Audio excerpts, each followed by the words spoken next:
Hi everyone and welcome back to my channel. In today's video we're making some instant jalebi. If you guys wanted to do the overnight method to make the flour really sour, I'll leave the instructions in the description box for you. So let's jump straight into this recipe. Let me show you how easy this one is to make. And today's episode is being sponsored by BDC West Indian Supermarket in Lauderhill, Florida. We're starting with 1 cup of all-purpose flour in our bowl, and to that I'm going in with orange food coloring. If you're doing this overnight, just mix the food coloring and the flour with your water and set it overnight to ferment. And then the next day we'll add the rest of ingredients like the cornstarch, the baking soda, and yogurt.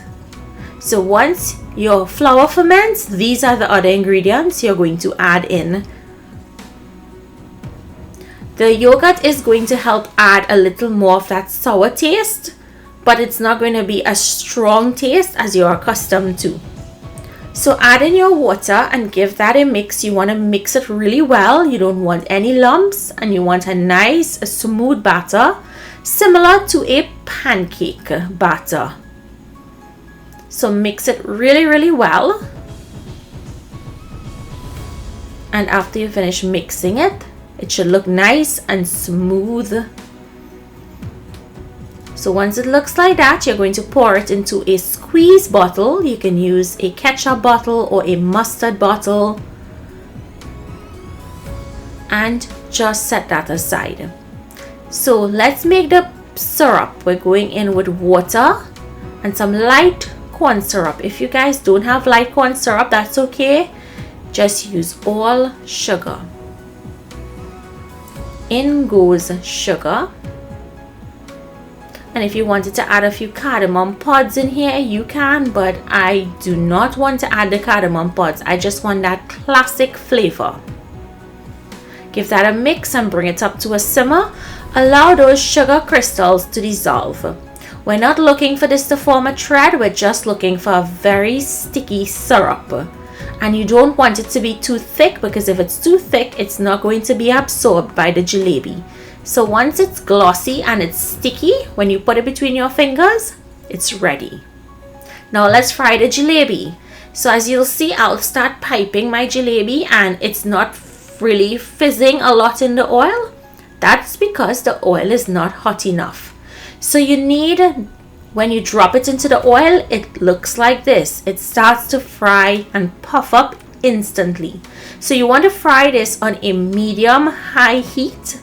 You don't want to fry it too high where it burns, and you don't want to fry it on a medium-low or low heat where it's not going to cook to get it crisp.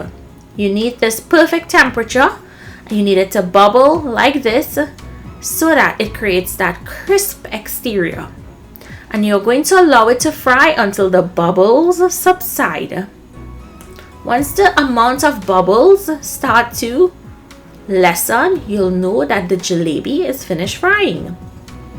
You'll take it out of your oil and then immediately immerse it in your sugar syrup. While it's hot, it's going to absorb that sugar syrup really well. So you want to turn it on both sides, make sure that it's absorbed, and then drain off any excess syrup.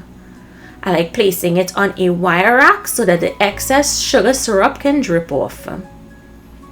And all you have to do is continue to fry the rest of your jalebies. Look again, you guys see how that's puffing up as soon as it hits the oil?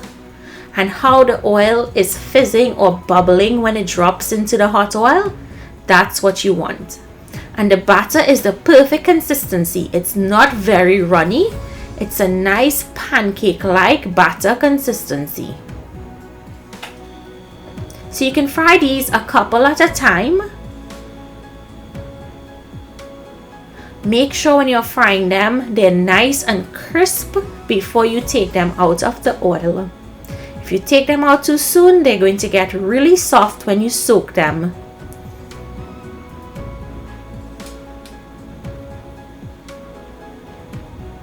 And and these have a beautiful orange color. If you wanted to omit the coloring from in the dough and put it into the syrup, you can, but you're not going to get this vibrant, rich orange color. So I'm going to continue to fry and soak the jalebies.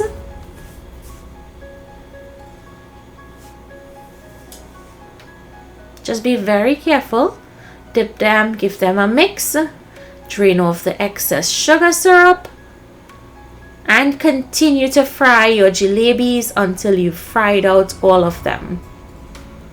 I'm showing you guys extra footage frying so you guys can see how it needs to look when you're frying it. And that's it. That's as easy as it is to make instant jalebi. I'll leave the instructions down below on how to ferment and what ingredients you're going to put to ferment, and then the next steps. So I hope you guys enjoyed today's recipe. If you give this recipe a try, comment and let me know what you think. Remember, you can tag me on Instagram if you have any questions or you need help with anything this Diwali. Feel free to email me at natashaskitchen19@gmail.com. Thank you all so much for joining me today. Do remember to stay safe, and I'll see you in my next video. Bye everyone.